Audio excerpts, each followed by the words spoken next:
கிறிஸ்துவுக்கு அருமையானவர்களே, உங்கள் அனைவரையும் ஆண்டவராகிய இயேசு கிறிஸ்துவின் நாமத்தினாலே வாழ்த்தி இந்த நாளின் பாடலுக்கு என்று வரவேற்றுக் கொள்கிறேன். கடந்த வகுப்பிலே நாம் இந்த மூவொருமை கோட்பாட்டை குறித்து சுருக்கமான எல்லா காரியங்களையும் உள்ளடக்கி சில காரியங்களை பார்த்தோம்.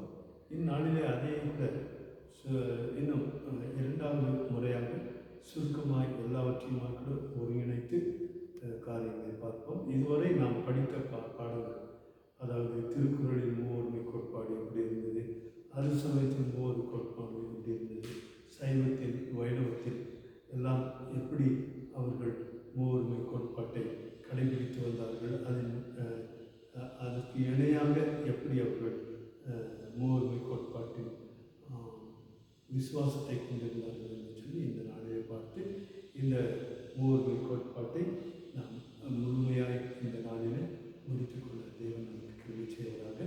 கண்மை மூடி ஆண்டவரை நோக்கி ஜெபிப்போம். பரிசுத்தமுள்ள நல்ல ஆண்டவரே, இந்த அருமையான நேரத்தில் மாய்க்குள்ள சுவாமி, கடந்த சில வாரங்களாக நாங்கள் மூவொருமை கோட்பாடு அல்லது திருத்துவத்தின் காரியங்களை குறித்து நாங்கள் பார்த்தோம். விவிலியத்திலே பைபிளிலே அது எப்படியா இருக்கிறது என்பதை குறித்து நாங்கள் பார்த்தோம்.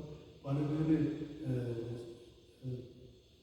சமயங்கள், அதாவது பல்வேறு நிலைமைகளிலே மூவொருமை கோட்பாட்டை எப்படியாய் கடைபிடித்தார்கள் என்பதை குறித்து நாங்கள் பார்த்தோம் சுவாமி. இந்த நாளிலுமாய் அவர்களை எல்லாம் ஒருமித்து நாங்கள் அதை தெரிந்து கொண்டு மேற்கொண்டு சுவாமி மேலே பல காரியங்களை குறித்து நாங்கள் அறிவிப்பதை எனக்கு நீ தெரிவிப்பார்கள். ஒட்டுமொத்தமாக நாங்கள் இந்நாள் வரைக்கும் கற்றுக்கொண்ட பாடத்தின் சுருக்கத்தை நாங்கள் இந்த நாளிலே தியானிக்க விஷயம் தொடர்ந்து பிரசனத்தினாலே அவர்களும் ஆசை இயேசுவின் மூலம் ஜீவன்களை நடத்தான். அருமையானவர்களே, இந்த நாளிலுமாக கூட மூவொருமை கோட்பாட்டை குறித்து வேதாகம், அதாவது நம்முடைய பரிசுத்த வேதாகத்தின் காரியங்களை குறித்து நாம் பார்த்தோம். அதில் மூவொருமை கோட்பாடாகிய இந்த காரியத்தை பிதாவாகிய தேவன், குமாரனாகிய தேவன், பரிசுத்தாவியாகிய தேவன் என்று சொல்லி மூவொருமை கோட்பாடு குறித்து விவிலியம் அப்படியாக சென்றது. திருக்குறளிலே நாம் பார்த்த வண்ணமாக ஏற்கனவே இதெல்லாவற்றையும் பார்த்து விட்டோம். சுருக்கமாக இந்த நாளிலே நாம் பார்க்க இருக்கிறோம். இது முதலாவது அத்தியாயமாகிய கடவுள் வாழ்த்து என்று சொல்லி திருக்குறளிலே கடவுள் வாழ்த்தை பார்க்கும்போது அந்த கடவுள் வாழ்த்து என்று சொல்லி பிதாவாகிய தேவனை குறித்து சொல்கிறார். வான் சிறப்பு என்று சொல்லி சொல்லும்போது அதிலே குமாரனாகிய கிறிஸ்து ஆவியானவரை குறித்து சொல்கிறார். நீத்தான் பெருமை என்கிற அந்த அதிகாரத்தில் எல்லா காரியங்களையும் ஒட்டுமொத்தமாக சேர்த்து மூவொருமை கோட்பாட்டை குறித்து திருவள்ளுவர் அப்படியாக தன்னுடைய நூலாகிய திருக்குறளிலே எழுதி வைத்திருக்கிறார். அறுவகை சமயம் என்று சொல்லி நாம் சில தொடக்க காலங்களிலே நாம் பார்த்தோம். அரு சமயமாகிய கிறிஸ்தவம் என்பது தோமா வழி வந்த கிறிஸ்தவத்திலே அரு சமயங்கள் இருந்தது. அந்த அரு சமயங்களை குறித்து நான் சொல்லும்போது சைவம், வைணவம், சாக்தம், சௌரம், காணாபத்தியம், சௌரம் போன்ற காரியங்கள் மறுபடியாக சொல்லுகிறேன்.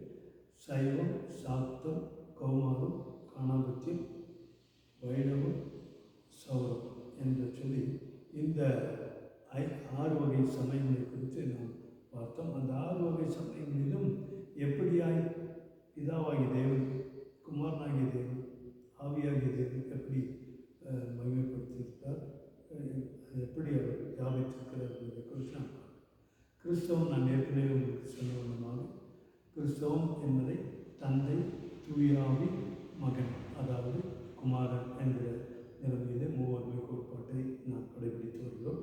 சைவம் என்று சொல்லும் பொழுது தந்தை ஸ்தானத்திலே கிறிஸ்தவம் என்கிறது தந்தை ஸ்தானத்திலே, சைவம் என்கிறதை சிவன் என்றும், தூய ஆவி ஸ்தானத்திலே அம்மை என்றும், குமாரன் ஸ்தானத்திலே மகன் என்றும் சொல்லப்படுகிறது. சாத்தம் என்கிற அந்த பிரிவினர் சிவன், சக்தி, மகன் என்ற அந்த மூவொருமை கோட்பாட்டை கடைபிடித்து வந்தார்கள். கௌமாரம் என்பதை கிறிஸ்தவம் தந்தை என்கிறது கௌமாரத்தை சக்தி என்று சொல்கிறார்கள். மகன் ஸ்தானத்தில் குமரன் என்று சொல்கிறார்கள். காணாபத்தியம் என்கிற நிலைமையிலே சிவன், அதாவது தந்தை ஸ்தானத்திலே சிவன் என்றும், தூய ஆவி சக்தி என்றும், மகன் ஸ்தானத்திலே கணபதி என்றும் சொல்கிறார்கள். வைணவம் என்கிற காரியத்திலே சிவன், விஷ்ணு, பிரம்மன் என்று சொல்கிறார்கள். சௌரம் என்கிற அந்த பிரிவில் சிவன், விஷ்ணு, ஐயப்பன் என்று சொல்கிறார்கள். இப்படி மூவொருமை கோட்பாடு அறு சமயங்களிலே பல்வேறு பெயர்களிலே அது சொன்னாலும் கூட அதை குறிக்கிற காரியங்கள் குறிப்பாக உணர்த்துகிற காரியம் கிறிஸ்தவத்திலே தந்தை, தூய ஆவி, மகன் என்ற காரியத்தையே குறிக்கிறதாய் காணப்படுகிறது. அடுத்தது சைவத்திலே நாம் பார்க்கும்போது, சைவத்தில் மூவொருமை கோட்பாட்டை நான் ஏற்கனவே உங்களுக்கு சொன்னேன். பிதாவாகிய கடவுள் சிவன் என்றும், தூய ஆவியாகிய கடவுள் சக்தி என்றும், குமாரனாகிய கடவுள் குமர கடவுள் என்றும் அது சொல்லப்பட்டிருக்கிறது. மேலும் மூவொரு கடவுள் சோமஸ்கந்தர் என்று சொல்லி சைவத்திலே சொல்கிறார்கள். வைணவத்திலே பார்க்கும்போது, வைணவத்திலே மூவொருமை கோட்பாட்டை நாம் பார்க்கும்போது, பிதாவாகிய கடவுள் என்பதை சிவன் என்றும், தூய ஆவியாகிய கடவுள் விஷ்ணு என்றும், குமாரனாகிய கடவுள் பிரம்மன் என்றும் சொல்லப்பட்டிருக்கிறது. இந்த மூவொரு கடவுள் அல்லது திரியேக மூர்த்தி, பிதா, தூய ஆவி, குமாரனாகிய கடவுள் என்று கிறிஸ்தவத்தில் சொல்கிறோமே, அதை மும்மூர்த்தி அரியரப்பு திறன் என்று சொல்லி இந்த வைணவத்திலே சொல்கிறார்கள். அடுத்ததாக பௌத்தத்திலே மூவொருமை கோட்பாட்டை எப்படி சொல்கிறார்கள் என்று சொல்லி பார்க்கும்போது, பிதாவாகிய கடவுள் தர்மகாயா என்று சொல்லி சொல்லப்படுகிறது. பௌத்தத்திலே பௌத்தமானது பாலி பாஷையிலே அவர்கள் எழுதியிருக்கிற அந்த நூலிலே காணப்படுகிறது. பிதாவாகிய கடவுளுக்கு தர்மகாயா என்றும், தூய ஆவியாகிய கடவுளுக்கு சம்போக காயா என்றும், குமாரனாகிய கடவுள் நிர்மாண காயா என்றும் இந்த மூவொருமை கோட்பாட்டை குறித்து அந்த இடத்துல நாம் பார்க்கிறோம். இவ்வாறாக பல பெயர்களை அவர்கள் சூடினாலும் கூட பிதா, குமாரன், பரிசுத்தாவி என்கிற அடித்தட்டிலே நம்முடைய வேதம் சொல்கிற அந்த காரியத்தை வைத்து தான் பலவாறாக இந்த சமயங்களிலே பிரித்து இந்த மூவொருமை கோட்பாட்டை குறித்து அவர்கள் கடைபிடித்து வருகிறார்கள். திரிகாயா அல்லது முத்திருமேனி கோட்பாடு என்று சொல்லி பௌத்தத்தில் சொல்கிறார்கள். இப்படியாக பௌத்தத்தில் திரிகாயா அல்லது முத்திருமேனி கோட்பாடு என்று சொல்கிறார்கள். இப்படி பார்க்கும்பொழுது எல்லா நிலைமைகளிலேயும் கூட ஆதியிலே இருந்தே பிதா, குமாரன், பரிசுத்தாவி என்கிற அந்த நிலைமைக்கு ஏற்றவாறு அந்த சமயங்கள் பலவாறான வார்த்தைகளினாலே அவைகளை சொல்லி வந்தது என்று சொல்லி நாம் பார்க்கிறோம். அதனால எப்படி மூவொருமை கோட்பாட்டை குறித்து பல காரியங்களை நாம் அறிந்து கொண்டோம். அடுத்த கருத்துக்கு சித்தமான அந்த அடுத்த வகுப்பில் இந்தியாவின் காரியங்கள், அதாவது இந்தியாவிலே திராவிடர்கள் யார், ஆரியர் யார், சிந்து வெளி நாகரிகம் என்பது என்ன, பழமையான தமிழ் கல்வெட்டுகளை குறித்து நாம் பார்க்கலாம். தூய ஆவிக்கு ஒரு கோவிலா என்று சொல்லி அதை மாத்திரம் இந்த நாட்களிலே நாம் நாம் அழைக்கப்படுகிறோம். தூய ஆவிக்கு ஒரு கோயிலா இந்தியாவில் என்று சொல்லி பார்க்கும்போது அதை குறித்து நாம் பார்க்கலாம்.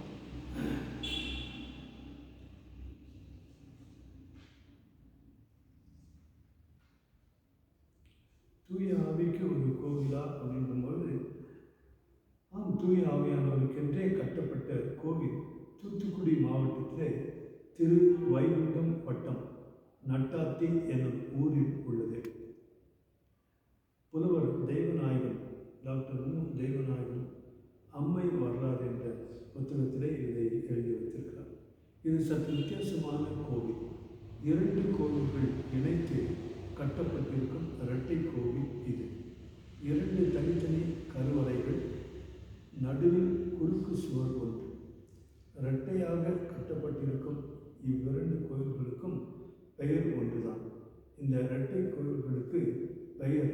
திரு ஆதி அடைக்கலம் காத்த அம்மையார் அம்மன் திருக்கோயில் என்பதாகும்.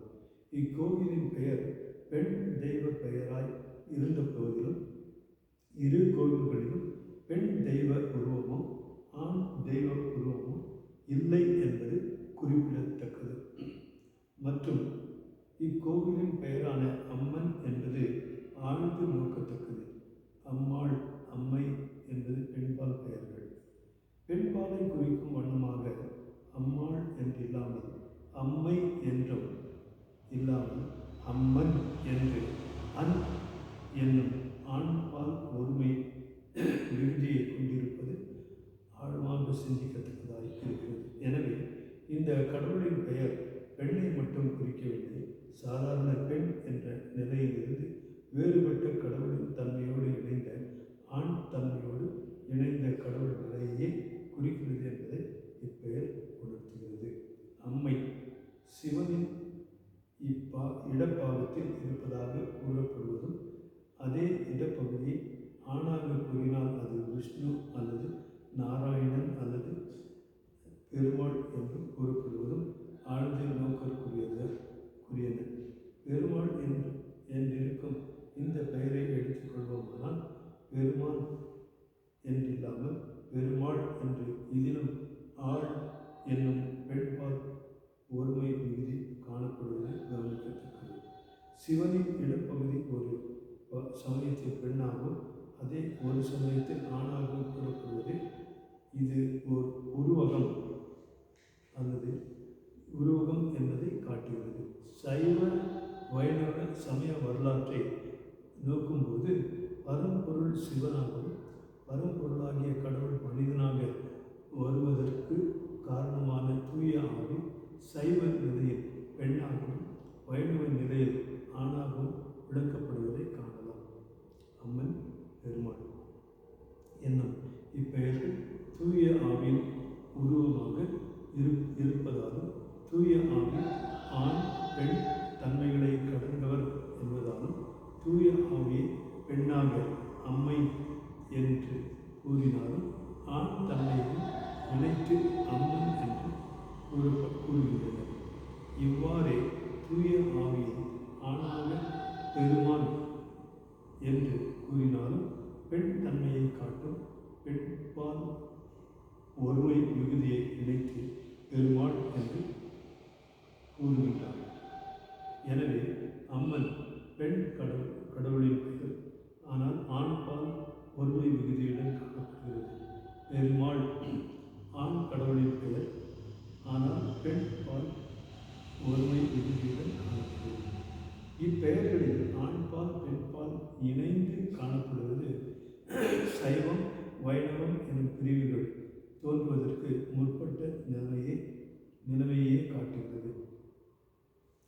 தூய ஆவியும் புறாவும் தூய ஆவியை விளக்கும் கோவிலாகவும் தூய ஆவியின் கோவிலாகவும் விளங்குகின்ற சிறப்பை உள்ளடக்கியதே அருள்மிகு ஆதி அடைக்கலம் காத்த அம்மையார் அம்மன் திருக்கோவிலாகும்.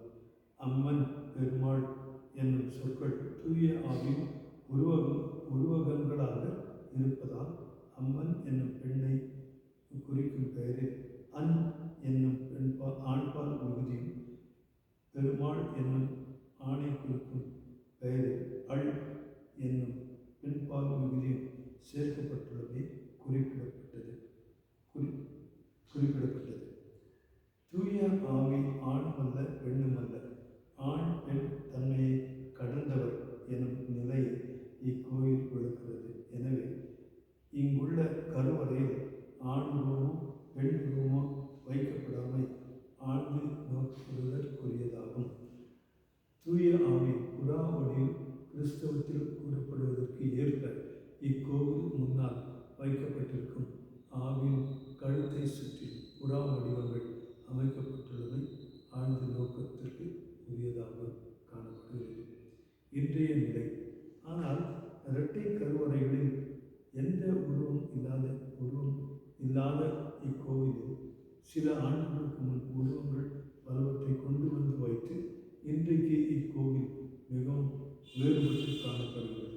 பொதுவாக அம்மன் கோவில்கள் என வழங்கப்படும் மாரியம்மன், காளியம்மன் முதலிய கோயிலுக்கு பலி உண்டு. ஆனால் இந்த ஆவி அடைக்கலம் காத்த அம்மையம்மாள் திருக்கோவிலில் பலி கிடையாது. ஏனென்றால் மனிதனாக வந்த கிறிஸ்துவே பலியாகிவிட்டார் என்னும் பலி நிறைவேற கோட்பாடுடைய தோமா வழி திராவிட கிறிஸ்தவ கிடையான சைவ வைணவ கோவிலுக்கு முற்பட்ட, ஆனால் கிறிஸ்துவுக்கு பிற்பட்ட நூற்றாண்டை சார்ந்த கோவிலாக இது இருப்பதால் இதில் பலி கிடையாது. இந்த கோவிலில் பூஜாரியாக திராவிடரே உள்ளனர். இவர்கள் புலால் உண்ணாதவராக இருக்க வேண்டும் என்றே தேவையில்லை. இக்கோவிலின் சிறப்பு: சிவபெருமானின் இடப்பக்கத்தை அம்மையாகவும் நாராயணனாகவும் விளக்கும் நிலை.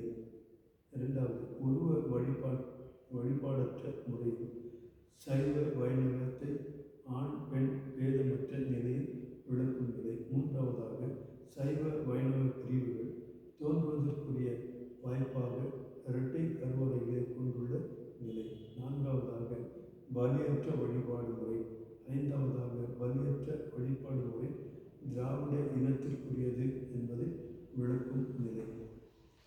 இவ்வாறாக ஆறாவதாக, பலியற்ற வழிபாடு முறைக்கு புலால் மறுத்த உணவு முறை வேண்டும் என்ற கட்டாயம் உருவாகாத நிலை.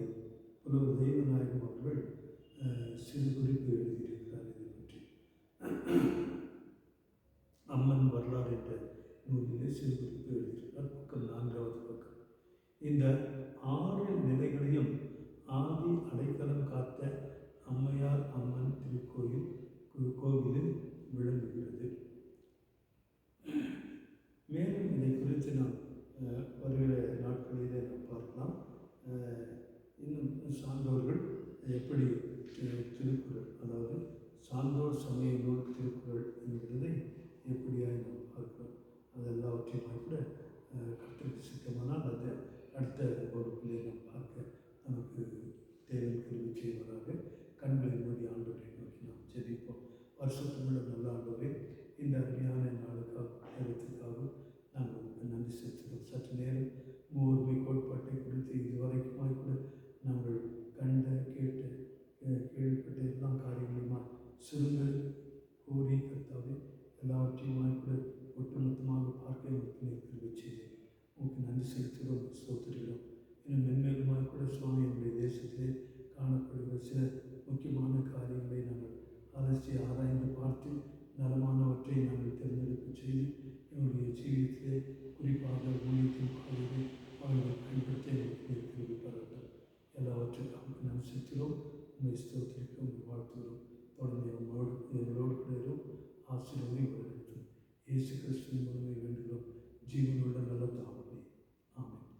அருமையானவர்களே, இந்த நாளிலுமா கூட நாம் சுருக்கமாக எல்லா காரியங்களையும் குறித்து நாம் பார்த்தோம்.